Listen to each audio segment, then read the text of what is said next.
Une nouvelle de George Raymond Richard Martin, Vaisseau de guerre.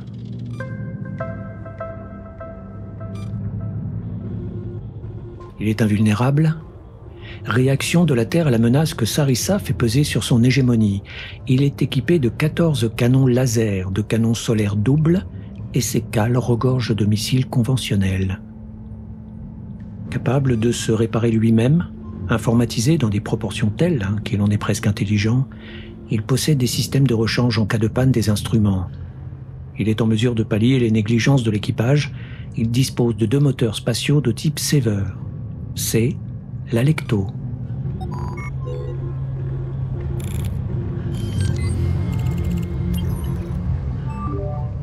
Élégant, magnifique, il avait pris le chemin du retour à 5 fois la vitesse de la lumière, sa coque luisant sous la clarté des étoiles. Il s'était immobilisé. Derrière lui, naguère rouge à cause de la turbulence des Dopplers, le soleil de Sarissa était à nouveau doré. Séparation. Il était le dernier survivant de l'équipage et ses forces l'abandonnaient. Le premier maître, Lewis Acklar, trouva dans ces 2 constatations une sorte de réconfort, une émotion qu'il ne pouvait expliquer mais qui lui rappelait ce qu'il avait un jour éprouvé devant l'étoile de Degas et de Renoir. Les yeux vides, il était assis dans le siège de commandement. Un sourire plissa ses lèvres, le coin gauche de sa bouche remonta légèrement, inlassablement, lentement. Il faisait tourner le siège d'un côté et de l'autre. Son sourire s'élargit. Ses jambes étaient tendues et son pantalon de plastique trempé de sueur lui collait à la peau. Il avait le visage brûlant. Il n'ignorait pas qu'il devait avoir environ 40 de fièvre. Ses cheveux raides et noirs étaient sales et il se dit qu'il avait besoin de se raser, de prendre une douche et de dormir un peu. Cela aussi lui parut ironique. En dehors du bourdonnement discret du tableau de contrôle et du cliquetis occasionnel d'un circuit entrant en action, le pont était désert. Sur 3 côtés, les lampes témoins silencieuses, impersonnelles et multicolores des instruments clignotaient selon des motifs sans cesse différents. Au-dessus de lui, l'écran montrait l'immensité parsemée d'étoiles.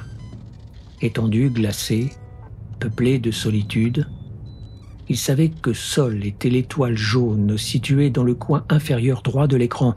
Il en était au point où il s'en moquait complètement. Voilà donc comment cela devait finir. Belford, Petrovovitch, le capitaine Doria, le lieutenant Judania Carr, ses amis et ses camarades, tous morts de maladie. Bien qu'il fût en mesure de mettre en action l'armement le plus perfectionné jamais monté sur un vaisseau spatial, l'équipage ne s'était pas rendu compte à temps que les émissaires sarissiens avaient introduit à bord un agent biologique. Il ne restait plus que lui, Acklar, insignifiant, holographeur. Il reporta son attention sur l'écran. La galaxie était parsemée de points lumineux. Les étoiles ressemblaient aux nœuds d'un filet à saumon, au visage d'une salle de classe. Des comparaisons qui s'étaient imposées à lui depuis qu'il s'était porté volontaire lorsque l'offre internationale de recrutement était arrivée jusque lui, dans la République des Aléoutiennes. Pourtant, la solitude inhérente à ces images avait précédé de plusieurs années son recrutement. C'était la solitude, il le comprenait maintenant, et non le désir de voyager, qui l'avait arraché à ses élèves en milieu de semestre et l'avait jeté sur le pont noir de Grèce de Lulac, à l'époque où il avait quitté Cold Bay, les filets entassés à ses pieds, l'océan giflant la coque et les mouettes criant au-dessus de lui, ailes étendues, au cas où le cuisinier jetterait des ordures. Le bateau et le brouillard qui ne se levait jamais lui avaient plu. La campagne de pêche n'avait ni estompé ni intensifié sa solitude. Il n'avait fait que la justifier. Il appuya sur un bouton de la console située près du siège. La porte la plus proche du tableau de contrôle central s'ouvrit dans un chuintement. Il se leva, plantant les mains dans les accoudoirs afin de ne pas perdre l'équilibre, traversa la salle en titubant et s'arrêta au niveau de l'écoutille, les mains sur l'encadrement. Puis, souriant, les yeux hagards, il s'engagea d'une démarche mal assurée dans la coursive obscure. Djudania, dit-il. Il appuya sur un bouton mural et une deuxième porte s'ouvrit. 20 corps recouverts de draps, presque tous sur des matelas posés à même le sol, gisaient dans la petite infirmerie. Le lieutenant Carr était presque au fond, sous une tente à oxygène, les draps soigneusement bordés sous les aisselles. De tous les cadavres, elle seule avait le visage découvert. La tente à oxygène crissa quand il écarta la paroi latérale. Il n'avait pas pu se résoudre à lui fermer les yeux. Elle le regardait sans le voir, et il se reflétait obscurément dans ses pupilles. Du dos de la main, il caressa sa joue froide. Elle avait les lèvres minces. Son nez fin semblait accentuer l'étroitesse de son visage. En dehors d'une crinière de cheveux noirs semblable à celle des Mohawks, elle était rasée. La vue de son crâne l'étonna un peu. Curieusement, il avait espéré que la mort vaincrait la mode et que ses cheveux repousseraient jusqu'à devenir aussi longs qu'ils l'étaient quand elle avait pris son poste sur le vaisseau 2 ans plus tôt. Il lui caressa les cheveux des doigts. « Djudania !» souffla-t-il. La lumière se réfléchissait sur son front cireux. Il tira le drap, découvrant sa poitrine, son ventre, ses jambes. Il la regarda comme il l'avait déjà fait de nombreuses fois, la désirant, ne la désirant pas. Bien qu'ayant parfois couché avec lui, elle ne l'avait jamais aimé. La cohabitation continue entre officiers et membres de l'équipage n'était pas encouragée, et elle avait refusé de compromettre sa carrière pour ce qu'elle considérait comme les émotions insipides qu'il rattachait à la sexualité. Elle avait besoin d'orgasme, avait-elle expliqué un jour, uniquement pour se détendre. À genoux, comme devant une idole, il plia soigneusement le drap, pli après pli, jusqu'à ses pieds. Le triangle de son pubis le fixait. Il se pencha et y posa ses lèvres. Djudania. Ses larmes coulèrent. Sur Terre, il le savait, des gens mourraient, riaient, aimaient. Pour lui, cela n'évoquait que terreur, la terreur et la solitude qu'il avait éprouvée dans la salle de classe surpeuplée de Dutch Harbour. La certitude que malgré ses joies et ses peines, il existait des émotions et des situations qui lui échappaient, des gens qu'il ne pourrait jamais toucher ni imaginer vraiment. La vie continuerait, qu'il soit vivant ou mort. À moins, évidemment, que le vaisseau ne tombe entre les mains des Sariciens, ou bien que l'équipage d'un autre vaisseau terrestre contracte la maladie et la rapporte sur Terre. L'humanité entière alors saurait qui il était, même si c'était seulement pour le haïr. Tous mourraient. En un sens, c'était peut-être la cause de la fièvre, se dit-il. Cette idée le séduisit. La solitude l'avait conduit jusqu'ici, et ici, dans la mort, la solitude pourrait prendre fin. Ce serait pour Djudania, non pour lui ni pour l'humanité, qu'il allait poser les charges. Pour Djudania qui n'avait jamais été que devoir et froideur. Djudania qui, à ses yeux, était le vaisseau. Il s'éloigna, la chercher des explosifs et un rouleau de cordon à l'arsenal, puis regagna la salle de contrôle. Il se laissa tomber dans le siège, si épuisé, fiévreux, qu'il pouvait à peine respirer, et s'immobilisa la tête entre les mains. Enfin, il se redressa, soupira, et prit le vocodeur sur son support encastré dans la console.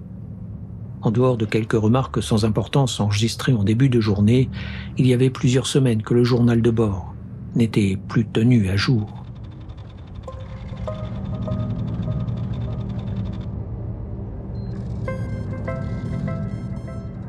Rapport du premier maître Lewis Acklar reprise à... Il regarda sa montre. 16h31. Je reviens de l'infirmerie où j'ai dit adieu à mes camarades. Il se tut quelques instants. Puis il se contraignit à abandonner sa rêverie pour se remettre à parler. D'après les analyses des ordinateurs, la maladie serait due à un virus. La façon dont les Sariciens ont réussi à introduire cet agent dans le vaisseau reste un mystère. Nous avions pris toutes les précautions normales contre un tel risque. y compris la stérilisation standard et la procédure de quarantaine. L'épidémie a eu une période d'incubation très longue. Le premier cas s'est déclaré il y a 5 semaines, près de 2 mois après que nous ayons pris le chemin du retour. Mais elle s'est ensuite développée rapidement, tuant dans les 48 heures, suivant les premiers symptômes.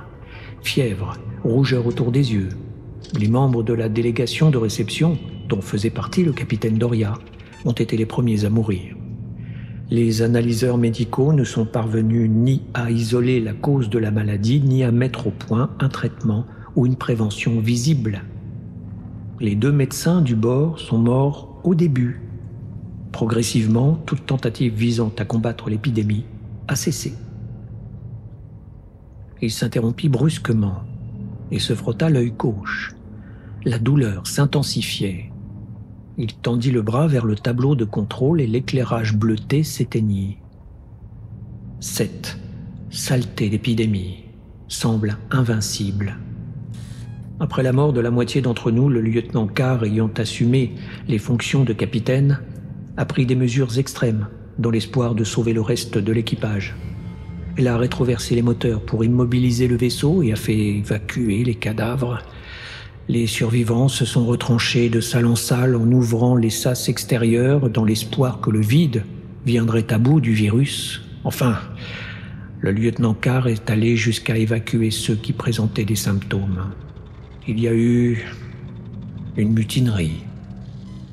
Nous avons tué ceux qui résistaient, mais ça n'a servi à rien. Nous avons fait tout ça pour rien, tout ce sang, pour rien. Il fronça les sourcils dans l'obscurité à mesure que les souvenirs s'imposaient à lui. Les gens continuaient de mourir, reprit-il. Peut-être la contagion avait-elle déjà frappé tout le monde pendant la période d'incubation. Chacun était en contact avec tous les autres. Peut-être s'était-elle transmise par les canalisations d'eau, même après que nous avons mis en marche le système de rechange. Je ne sais pas. Le vaisseau disposait d'un équipement médical très complet, mais rien n'a marché. Il y eut un long silence. Acclar fixa les lampes clignotantes, écouta le bourdonnement des appareils, respira la fragrance lourde des machines. Il reposa soigneusement le vocodeur sur les bras du siège et regarda une dernière fois l'écran parsemé d'étoiles. Je devrais terminer par des paroles mémorables, dit-il, sans soulever le vocodeur, mais en le mettant en marche d'un coup de pouce. Sa voix lui parut creuse. Mais j'ai l'impression d'être à court de mots. Un moment passa, il regarda les étoiles, et vit des visages d'enfants, un filet à saumon, imagina le vaisseau dans le filet inerte, suspendu par les branchies comme le jour où, le filet s'étant déchiré, l'équipage du bateau de pêche n'avait pris qu'un jeune mâle de 3 kilos dans tout l'après-midi. Non, conclut-il, je n'ai plus rien à dire. Il se leva péniblement et gagna lentement la porte, choisissant cette fois celle qui se trouvait à sa gauche. Elle se ferma derrière lui avec un murmure très doux. Il suivit les coursives conduisant au cœur du vaisseau, mettant des explosifs dans divers endroits et reliant les charges avec des fils. Il crut entendre les portes coupe-feu se fermer derrière lui, mais se dit que c'était son imagination. Le panneau de lutte contre l'incendie fixé à la plainte se mit à chuinter. Quand il arriva à la salle des têtes nucléaires, la vapeur émanant du panneau s'était muée en écume qui convolutait, semblable à de gigantesques serpents boursouflés autour de ses jambes. La porte de la salle s'ouvrit à moitié, puis se referma aussitôt. Le chuintement devint plus fort. L'écume lui arrivait aux cuisses et montait rapidement. Il appuya sur le bouton d'ouverture de la porte, sans résultat. Il trouva ironique que le vaisseau ait décidé de tomber en panne au moment où le dernier membre de l'équipage allait mourir. Mais le fait que la porte refuse de s'ouvrir était sans importance. La réaction en chaîne des explosifs ferait sauter les têtes nucléaires, que la porte soit ouverte ou fermée. Il mit une poignée d'explosifs dans un coin de la porte, y enfonça le relais et les fusibles du détonateur, puis recula pataugeant dans l'écume. Il s'immobilisa essayant en vain d'évoquer le visage de Judania. L'écume montait à sa poitrine. Il appuya sur le détonateur. Une explosion lointaine et assourdie ébranla le vaisseau. Sur le pont, tous les voyants multicolores du tableau de contrôle s'éteignirent. Et sur l'écran principal, les étoiles disparurent d'un seul coup.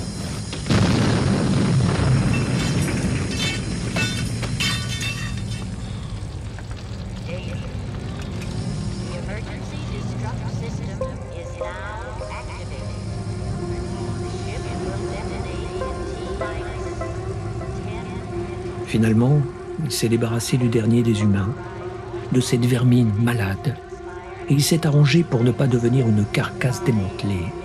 Les portes coupe-feu ont circonscrit l'explosion, l'écume a court-circuité toutes les charges sauf une.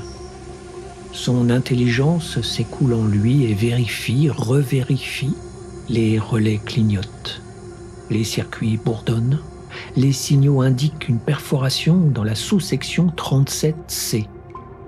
Il active aussitôt son unité de maintenance. Un liquide se répand dans les plus petits trous et les obstrue en se durcissant. Des plaques de métal sont ajustées et fixées méthodiquement, bouchant ainsi la déchirure principale. Son système d'enregistrement secondaire fait l'inventaire des dégâts occasionnés à tous les systèmes et fournit des rapports détaillés aux banques centrales des ordinateurs. À nouveau, les unités de maintenance bourdonnent et un par un, les éléments endommagés sont remis en état ou remplacés. Les moteurs stellaires ont beaucoup souffert. Cela est également corrigé. Puis il vérifie sa position. L'alarme est donnée. Il s'est écarté de sa trajectoire et dérive dans l'espace. Rapports et corrections s'écoulent en lui en un flot régulier, le temps passe. Les analyseurs médicaux et les sondes examinent les corps humains restés à bord. Tous sont sans vie. Tous les membres de l'équipage ayant été exposés au virus. Tous devaient être sacrifiés. Il ne pouvait les ramener en raison des risques de contagion possibles. Pour y réussir, il avait injecté les spores du virus dans les canalisations d'air, les avait transférés chaque fois que le lieutenant Carr avait fait ouvrir un sas, avait contaminé la nourriture et l'eau à toutes les occasions possibles. Un murmure sourd se fait entendre et se mue en miaulement aigu quand il actionne les moteurs stellaires. Sur le pont, les lampes témoins palpitent dans une danse folle, tandis qu'il calcule la trajectoire qui le ramènerait à la Terre et transmet les corrections à la navigation. Les fusées entrent en action. Il se met en route invulnérable, délivré de la maladie, père et amant de la navette qui le relie à la Terre. L'Alecto retourne à son orbite habituelle.